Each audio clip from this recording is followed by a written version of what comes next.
माता सीता भागवत और भगवान के साथ में निकली थी। कहा कि मुझे मृग चर्म चाहिए। कहा हिरण के लिए मारीच हिरण बन करके आया और ये कहा कि मुझे ये स्वर्ण मृग चाहिए। राम जी गए उसके पीछे तो भगवान जीवन से दूर हुए ना। और कमाल का संकेत है मेरे भाई बहन, श्री ठाकुर जी दूर चले गए तो कुछ बुरा नहीं हुआ। कुछ बुरा नहीं हुआ। क्यों? क्योंकि भागवत जी साथ में थे, लक्ष्मण भैया साथ थे, भागवत जी साथ में थे, इसलिए अनिष्ट नहीं हुआ। अनिष्ट कब हुआ? बोले मर्म बचन जब सीता बोला।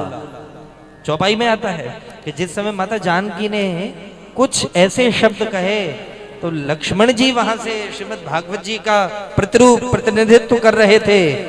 भागवत रूपी श्री लक्ष्मण जी जिस समय माता जानकी के यहां से दूर हुए तो क्या हुआ?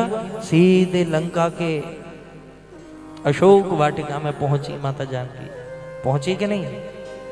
इसलिए मेरे भाई बहन कभी भी भगवत सन्निधि एक बार को हट जाए, लेकिन भागवत सन्निधि कभी जीवन से नहीं हटना चाहिए। राधे राधे राधे राधे। अच्छा, द्वापर के अंत में जिस समय महाभारत का युद्ध चल रहा था और युद्ध विश्राम हुआ, प्यारे पांडवों की विजय हुई, तो हाथ जोड़ करके अर्जुन आए। द्वारिकाधीश, हे केशव आपकी जय जयकार हो, जय जयकार हो प्यारे। कन्हैया ने कहा, मित्र किस बात की जय जयकार?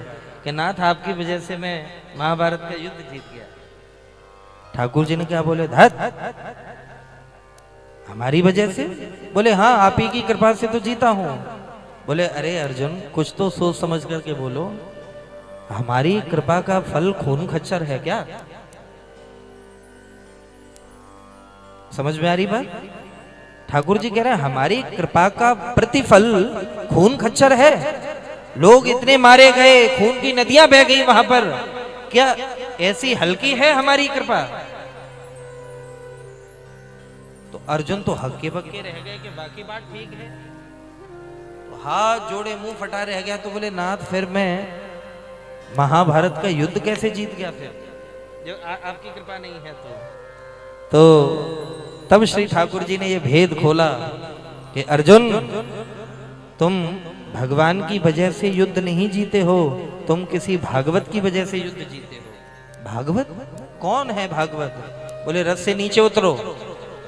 नीचे उतरे, देखो चारों तरफ कोई है क्या? बोले कोई भी नहीं है। तो बोले केवल हाथ जोड़ करके कह दो कि गम्यताम पुनरागमनाय च।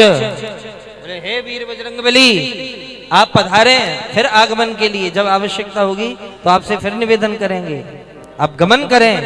बोले एक बार ये बोल करके देखो। अर्जुन ने कहा उससे क्या होगा? अरे अर्जुन बोल तो सही भैया, बोल तो सही। और दूर खड़े हुए कृष्ण और अर्जुन, आहा, जैसे ही कन्हैया के कहने पर अर्जुन ने ये शब्द कहे, हे बजरंगबली गम्यताम पुनरागमनाय च, आप पधारे। और इतना कहते ही गर्दन उठा करके अर्जुन ने देखा तो ध्वजा पर एक राम भक्त बैठा हुआ है। अर्जुन की ध्वजा पर एक राम भक्त बैठे हुए हैं। श्री हनुमान जी महाराज जैसे ही निवेदन किया तो प्रभु को प्रणाम करके कहा कि प्रभु मैं जा सकता हूं? बोले हाँ हाँ आप जाइए। तो इतना कहते ही अनंत बलवंत वीर बजरंगबली श्री हनुमान जी महाराज जय श्री राम कह करके जिस समय महाराज रथ को त्यागा, इधर हनुमान जी ने रथ छोड़ा। हनुमान जी के रथ को छोड़ते ही क्षण भर में रथ धू धू करके जल करके राख हो गया। हे भगवान, अर्जुन हक्के बक्के रह गए कि ये क्या था, ये क्या हुआ? तो कन्हैया हंस करके कहते हैं, अर्जुन अभी तक जो तुम्हारा रथ बचा हुआ था वो एक भागवत सन्निधि की वजह से बचा हुआ था, एक राम भक्त की वजह से बचा हुआ था।